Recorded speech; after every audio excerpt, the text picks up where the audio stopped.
السلام علیکم ورحمۃ اللہ وبرکاتہ۔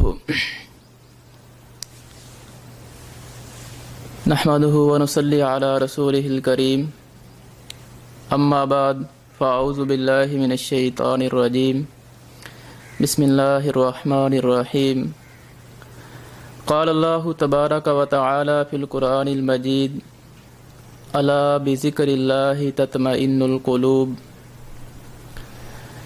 محترم سامعین و ناظرین، آج میں آپ کے سامنے جس بات کو واضح کرنا چاہتا ہوں وہ ہے آرام اور سکون کے درمیان فرق۔ اکثر جو ہمیں سننے کو ملتا ہے یا پڑھنے کو ملتا ہے وہ آرام اور سکون کو اکٹھا ہی لکھا جاتا ہے اور اکٹھا ہی پڑھا جاتا ہے۔ آرام و سکون لفظ سننے میں بھی ملتا ہے اور لکھنے میں بھی ملتا ہے، لیکن اگر ہم حقیقت کو دیکھیں تو آرام ایک الگ چیز ہے اور سکون ایک الگ چیز ہے۔ حقیقت کے اندر آرام اور سکون دو متضاد چیزیں ہیں۔ جو آرام ہے یہ ایک حسی چیز ہے، اور جو سکون ہے وہ ایک معنوی چیز ہے۔ سکون کا تعلق انسان کے دل کے ساتھ ہوتا ہے، یا اس طرح آپ سمجھیں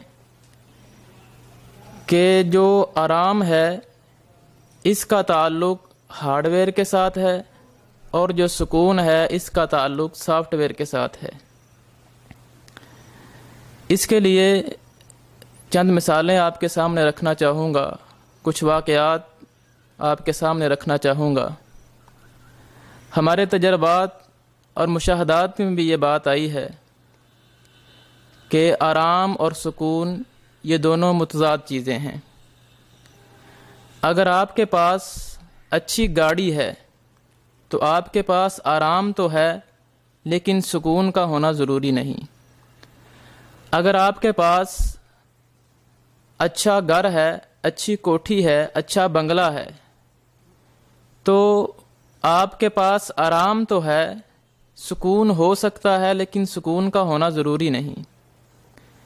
اگر آپ اعلیٰ سے اعلیٰ کھانا کھا لیتے ہیں، آپ کو آرام تو مل جاتا ہے لیکن سکون ہو سکتا ہے، لیکن سکون کا آرام کے ساتھ ہونا ضروری نہیں۔ یہ جو انسان کی جتنی بھی سہولیات ہیں، بینک بیلنس ہے، گاڑی ہے، مال و دولت ہے، زمینیں ہیں، کوٹھیاں ہیں، بنگلے ہیں، پراپرٹی ہے، یہ سب چیزیں انسان کے آرام کے ساتھ تعلق رکھتی ہیں۔ جس چیز کے ساتھ انسان کو سکون ملتا ہے وہ اللہ رب العالمین کا ذکر ہے۔ آئیے میں آپ کے سامنے ایک واقعہ رکھتا ہوں۔ سعودیہ کے ایک مشہور عالم ہیں عبد الرحمن العریفی، انہوں نے ایک کتاب لکھی ہے استمتع بالحیات۔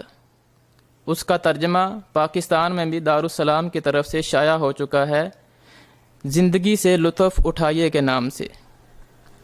اس کے اندر وہ اپنے ایک دوست کا واقعہ ذکر کرتے ہوئے لکھتے ہیں کہ ہمارا ایک دوست مسجد کی تعمیر کروا رہا تھا، تو دوران تعمیر پیسوں کی کچھ کمی ہو گئی، تو انہوں نے ہمیں کہا کہ ہمارے ساتھ چلو، ایک صاحب سے ہم نے مسجد کی تعمیر کے لیے کچھ تعاون لینا ہے۔ تو وہ کہتے ہیں کہ ہم ایک مالدار، ایک صاحب حیثیت انسان کے پاس پہنچے۔ انہوں نے ہماری تواضع کی، ہم نے ان کے سامنے اپنا مسئلہ رکھا، تو انہوں نے اپنی حیثیت کے مطابق ہمارے ساتھ تعاون بھی کیا۔ وہ کہتے ہیں کہ ہم وہیں ان کی بیٹھک میں، ان کے گھر میں ہی بیٹھے تھے، تو رات کا وقت تھا۔ انہوں نے اپنی جیب سے ایک چھوٹی سی ڈبی نکالی اور ایک گولی نکال کر کھا لی۔ تو ہم نے پوچھا کہ آپ نے یہ گولی کس چیز کی کھائی ہے؟ وہ کہنے لگے کہ یہ نیند کی گولیاں ہیں، جب تک میں ان میں سے کھا نہ لوں تب تک مجھے نیند نہیں آتی۔ یہ ایک صاحب حیثیت، مالدار اور مال و دولت رکھنے والے انسان کی کیفیت تھی۔ وہ کہتے ہیں ہم ادھر سے واپس آ رہے تھے تو روڈ کے اوپر تعمیر کا کام جاری تھا اور لائٹوں کو جلانے کے لیے، روشنی رکھنے کے لیے بڑے بڑے جنریٹر آن کیے ہوئے تھے۔ تو ان جنریٹروں کے اوپر جس شخص کی ذمہ داری تھی، جو حفاظت کرنے والا تھا، جو ان کا گارڈ تھا، وہ زمین کے اوپر ہی چند اخبار کے ٹکڑے بچھائے ہیں اور سکون سے میٹھی نیند سویا ہوا ہے۔ تو یہ واقعہ ہمیں اس بات کی طرف اشارہ کرتا ہے کہ آرام اور سکون یہ دونوں الگ چیزیں ہیں۔ سہولیات کے ساتھ انسان کو آرام تو مل سکتا ہے لیکن سکون کا ملنا ضروری نہیں۔ آئیے آپ کے سامنے ایک دوسرا واقعہ جو میری اپنی آنکھوں دیکھا اور کانوں سنا واقعہ ہے۔ ایک دفعہ استاد الاساتذہ مدیر الجامعہ جناب قاری محمد ادریس ثاقب حافظہ اللہ تعالی کے ساتھ سفر کا موقع ملا تو ہم بحریہ ٹاؤن میں پہنچے۔ ہمارے معاشرے میں، ہمارے پنجاب میں بحریہ ٹاؤن کی زندگی کو ایک بڑی پرسکون اور پرلطف زندگی سمجھا جاتا ہے۔ ہم جس شخص کے گھر گئے تو وہ گھر انسان 5 بٹھوں کا مالک تھا، لیکن قاری صاحب کو کہنے لگا کہ قاری صاحب مجھے دم کر دیجئے، مجھے دل کا سکون اور اطمینان نہیں ملتا۔